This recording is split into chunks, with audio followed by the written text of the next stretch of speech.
বিয়েতে ৫১টা শাড়ি পেয়েছিল মেয়েটা। অষ্টমঙ্গলায় ফিরে এসে আরও ৬টা।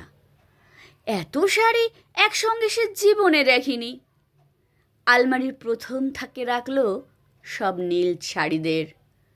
হালকা নীল একটাকে জড়িয়ে ধরে বলল, তুই আমার আকাশ। দ্বিতীয় থাকে রাখল সব গোলাপিদের। একটা গোলাপিকে জড়িয়ে সে বলল, তোর নাম অভিমান। তৃতীয় থাকে ৩টি ময়ূর, যেন ৩ দিক থেকে ছুটে আসা সুখ। তেজপাতা রং যে শাড়িটার, তার নাম দিল বিষাদ। সারা বছর সে শাড়ি উপহার পেল। এত শাড়ি সে কি করে এক জীবনে পরবে?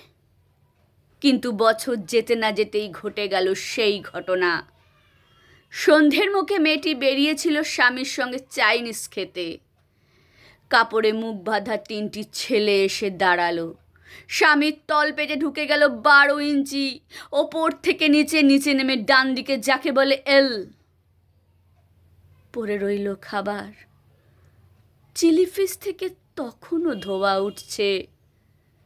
এর নাম রাজনীতি, বলেছিল পাড়ার লোকেরা। বিয়েতে ৫১টা শাড়ি পেয়েছিল মেয়েটা।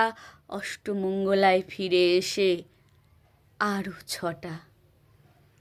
একদিন দুপুরে শাশুড়ি ঘুমিয়ে সমস্ত শাড়ি বের করে ৬তলার বারান্দাতে উড়িয়ে দিল নিচের পৃথিবীতে।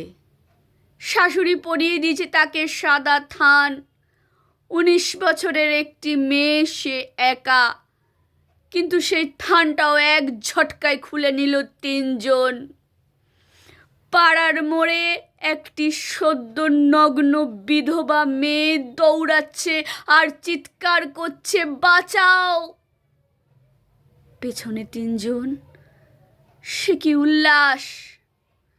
নির্বাক পাড়ার লোকেরা। বিয়েতে ৫১টা শাড়ি পেয়েছিল মেয়েটা। অষ্টমঙ্গলায় ফিরে এসে আরও ৬টা।